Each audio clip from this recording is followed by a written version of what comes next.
Hello दोस्तों, आज मैं आपके लिए गोवर्धन पूजा के बारे में कुछ वो महत्वपूर्ण बातें बताऊंगा। चलिए शुरू करते हैं। दीपावली के अगले दिन गोवर्धन पूजा की जाती है।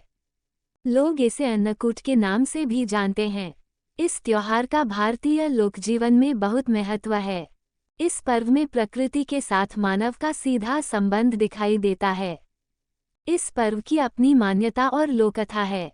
गोवर्धन पूजा में गोधन अर्थात गायों की पूजा की जाती है। शास्त्रों में बताया गया है कि गाय उसी प्रकार पवित्र होती है जैसे नदियों में गंगा। गाय को देवी लक्ष्मी का स्वरूप भी कहा गया है। देवी लक्ष्मी जिस प्रकार सुख समृद्धि प्रदान करती हैं, उसी प्रकार गौ माता भी अपने दूध से स्वास्थ्य रूपी धन प्रदान करती हैं। इनका बछड़ा खेतों में अनाज उगाता है। ऐसे गौ संपूर्ण मानव जाति के लिए पूजनीय और आदरणीय है। गौ के प्रति श्रद्धा प्रकट करने के लिए ही कार्तिक शुक्ल पक्ष प्रतिपदा के दिन गोवर्धन की पूजा की जाती है और इसके प्रतीक के रूप में गाय की गोवर्धन पूजा। गोवर्धन पूजा पर भगवान कृष्ण को अन्नकूट का भोग। अन्य नाम अन्नकूट पर्व। अनुयायी हिंदू। उद्देश्य धार्मिक निष्ठा। उत्सव गोवर्धन पूजा, श्री कृष्ण पूजा, गौ पूजा, अन्नकूट का 56 भोग, सामूहिक भोज और मिठाइयाँ। तिथि कार्तिक माह की शुक्ल पक्ष प्रतिपदा। गोवर्धन पूजा की झलक। जब कृष्ण ने ब्रजवासियों को मूसलधार वर्षा से बचाने के लिए 7 दिन तक गोवर्धन पर्वत को अपनी सबसे छोटी उंगली पर उठाकर रखा और गोप गोपिकाएं उसकी छाया में सुखपूर्वक रहे। 7वें दिन भगवान ने गोवर्धन को नीचे रखा और प्रतिवर्ष गोवर्धन पूजा करके अन्नकूट उत्सव मनाने की आज्ञा दी। तभी से यह उत्सव अन्नकूट के नाम से मनाया जाने लगा।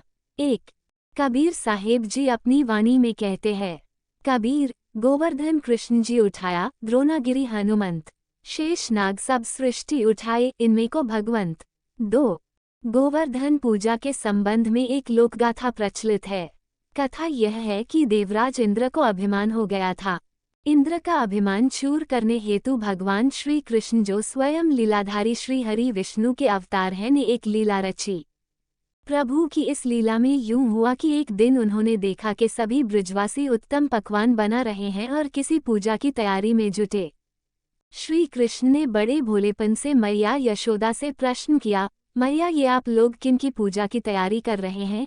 कृष्ण की बातें सुनकर मैया बोली, लल्ला, हम देवराज इंद्र की पूजा के लिए अन्नकूट की तैयारी कर रहे हैं।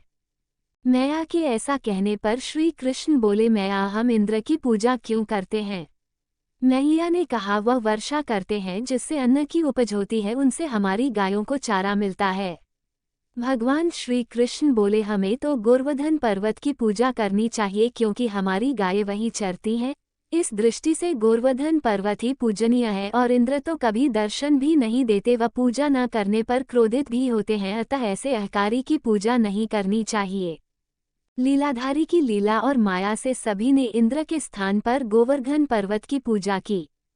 देवराज इंद्र ने इसे अपना अपमान समझा और मूसलाधार वर्षा आरंभ कर दी।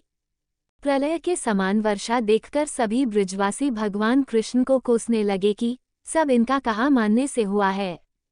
तब मुरलीधर ने मुरली कमर में डाली और अपनी कनिष्ठा उंगली पर पूरा गोवर्धन पर्वत उठा लिया और सभी ब्रजवासियों को उसमें अपने गाय और बछड़े समेत शरण लेने के लिए बुलाया। इंद्र कृष्ण की यह लीला देखकर और क्रोधित हुए, फलत वर्षा और तेज हो गई।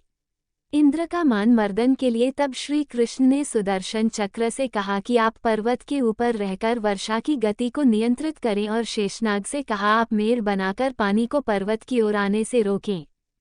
इंद्र निरंतर 7 दिन तक मूसलाधार वर्षा करते रहे। तब उन्हें लगा कि उनका सामना करने वाला कोई आम मनुष्य नहीं हो सकता, अतः वे ब्रह्मा जी के पास पहुंचे और सब वृतांत कह सुनाया। ब्रह्मा जी ने इंद्र से कहा कि आप जिस कृष्ण की बात कर रहे हैं वो भगवान विष्णु के साक्षात अंश हैं और पूर्ण पुरुषोत्तम नारायण हैं। ब्रह्मा जी के मुख से ये सुनकर इंद्र अत्यंत लज्जित हुए और श्री कृष्ण से कहा कि प्रभु, मैं आपको पहचान न सका, इसलिए अहंकारवश भूल कर बैठा। आप दयालु हैं और कृपालु भी, इसलिए मेरी भूल क्षमा करें। इसके पश्चात देवराज इंद्र ने मुरलीधर की पूजा कर उन्हें भोग लगाया। इस पौराणिक घटना के बाद से ही गोवर्धन पूजा की जाने लगी। ब्रजवासी इस दिन गोवर्धन पर्वत की पूजा करते हैं। गाय बैल को इस दिन स्नान कराकर उन्हें रंग लगाया जाता है व उनके गले में नई रस्सी डाली जाती है। गाय और बैलों को गुड़ और चावल मिलाकर खिलाया जाता है। अगर वीडियो से कुछ नई जानकारी मिली हो तो प्लीज़ लाइक एंड सब्सक्राइब।